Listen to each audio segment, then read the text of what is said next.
The MCIWS course's intent is to better Marines in the water, but the number one goal is to teach Marines how to aquatically survive. They learn a lot of things here. They swim about 88 miles in 3 weeks. You know, they do a lot of techniques here that are going to better them in the water. And above all, it's going to send certified Mciws out to the fleet to help instruct other Marines in swim qual, which is one of our above all goals. The first day of the course is very stressful. Although some of the students might think the first day we just throw them in and it's the hardest thing they've ever done. It's very progressive. We start them out with short distance swims and we progressively increase, and then we mix it up. The rescues get progressively harder. They start out doing the rescue slick, and we keep building it on and building it on. A normal day for our course, we show up. One of us usually shows up at 07. Our students are usually there at 07. We unlock the pool for them. We typically let them do a warm-up and a stretch.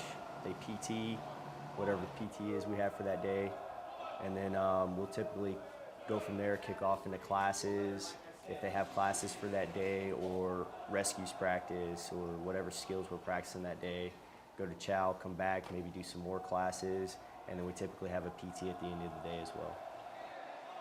We utilize a rescue and a victim, and the victim stages an attack for training. And the attack is that of an active drowning victim. Once he or she's undergone panic, they're simply probably not going to just be cooperative when you get to them in the water, because they've just got sheer terror on the brain. And they ultimately want to climb you so that they can get anywhere from being under the water or at or near the surface of the water. So we teach the Marines that if they're attacked in the water, how to do the proper escapes, and how to do the proper tows to safety, and how to do proper removals. The only way to learn how to do that is to be a victim and be a rescuer and experience both sides of that. One of the most important things about rescues is recognizing that you have a victim and that they're not just swimming poorly. When we're out there doing our real training in the fleet, people are going to get nervous, they're going to panic, and we're going to need to be able to react properly. Well, just because it's a serious part of our training doesn't mean we can't have a little bit of fun with it. So I know that a few of the Marines know some tricks about when they grab onto you, they'll release all of the air in their body, and they're not buoyant at all already, so they'll sink straight to the bottom. And when you've done 7 or 8 rescues already, and now you find yourself 12 feet underwater and this guy's not going to let go because he's well rested, it's a little bit funny, but at the same time it's scaring the heck out of you. The hardest part of the course, and this was true 8 years ago and it's true today, is completing full gear rescues, just because Marines are not used to having to survive in an aquatic environment with all that weight on. And it's the best training we receive, because if you're in a combat environment, I'm not going to ditch my gear if I can help it. And so getting comfortable in all that gear and getting comfortable rescuing a victim that's in all that gear is definitely the most challenging, but also the most important part of the course. At first, I think it's real misery for everybody because they're not used to being in the water that long. Their bodies aren't aquatically, physically conditioned to do these things yet. So the first couple of days you see that they don't necessarily like rescues. They don't like climbing on top of one another. They're not staging real good attacks, to act like good victims. But after, day 4 or 5 of rescues, they realize that they have to do this anyway. They see the benefit of the training, how it's going to help them get out of the situation. And once they just kind of embrace life in the suck, they seem to try to have a good time with it. Because ultimately, if you're having a good time, it makes time pass. If you can find ways to have fun while you're getting drowned in the pool, it's not that bad. For the Red Cross, we have to abide by the Red Cross standard because it's their program. So just like any other lifeguarding course, we kind of have to run it like that, but it is entwined with the Marine Corps standard. We do the classroom portions up here in the classroom and the skills practice all down in the pool. The Red Cross is a huge portion of this class. We will be certified in CPR, we'll know how to use a spinal board properly. I've seen it firsthand that very quickly, small issue can just gravitate into someone almost dying. And now that we're gonna have Marines with gear on, training to get back to our amphibious roots, they're going to be put in situations that they're uncomfortable in. And having those Red Cross skills will enable me to not only help them if they need help, but to prevent them from being in a situation by recognizing when they're getting close to that panic point. The first day you show up, everybody's from different units, everybody's from different backgrounds. You've got guys that are reservists, you got captains from Virginia that are down here on their own dime. Nobody knows anybody, and kind of as you go through it and as you get through the course and as you kind of share the suffering, everyone gets to know one another and everyone starts having fun with it because you're suffering just as much as that guy next to you who you didn't know last week but now has been your rescue partner all week, and now you guys are good buddies. Week one, everyone's still kind of nervous, still kind of scared. They don't know exactly what's going on. And that's typical with any course. And some people are more quiet than others. Some people have more personality than others.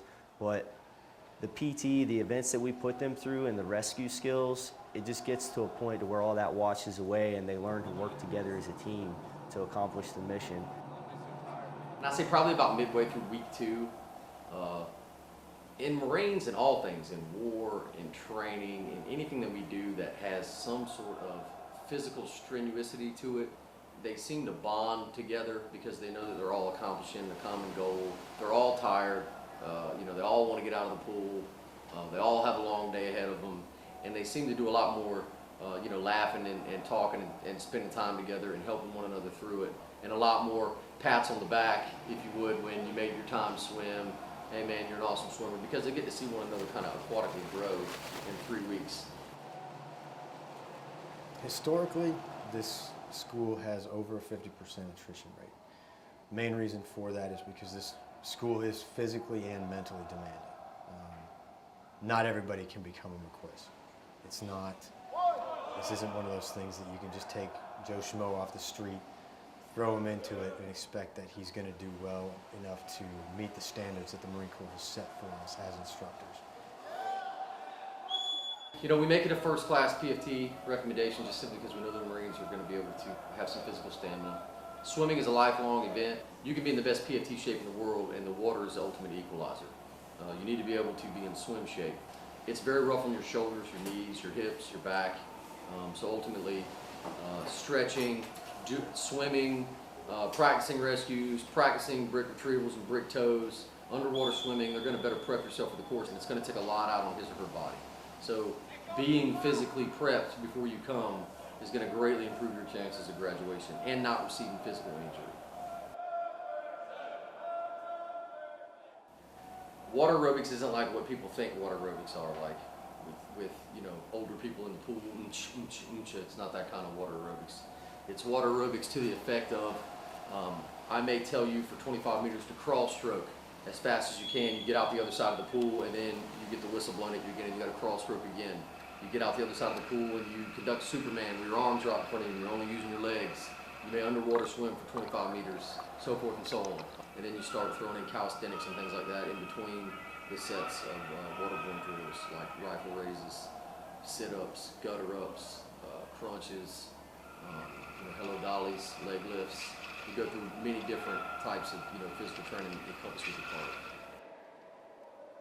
In order to think about how physically you have to handle this course, you just look at how there's about 182,000 Marines in the entire Marine Corps right now, and in the entire Marine Corps there's only 600 Mciws. I mean, that's pretty small numbers when you think about it. Very few people can actually handle this training. Some of the Marines here handled it really well. Others, we struggled, but we made it through. There's that whole one team, one fight mentality that we hold here. Most units kind of neglect their Mciws and they're using them properly just to do swim calls. Marines are amphibious in nature. There's so much more that they could do with their Marines. Most units should be doing some form of aquatic training, but a lot of them don't. When I get back to my unit, thankfully I'm in an amphibious unit, and being part of tracks, we do a lot of aquatic training. We're in the water. Anytime we go to the field, we're in the water. We're in the ocean or we're in the New River. So having a safety swimmer and being a Mciws, it's not just about running swim quals. For me and my MOS as an 1833, it goes a lot longer. We're doing surf quals, and anytime we're training, we're in the water. You have to have that safety swimmer on deck in order to make the evolution safe. just a really great school. And if you think you can handle it, I really recommend you talk to your local Mciws and just see if you can attend. It's a very challenging mentally and physically school. And if you feel up to it, push yourself, better yourself. And by bettering yourself, you better your Marines, enable your command to do more, achieve the mission.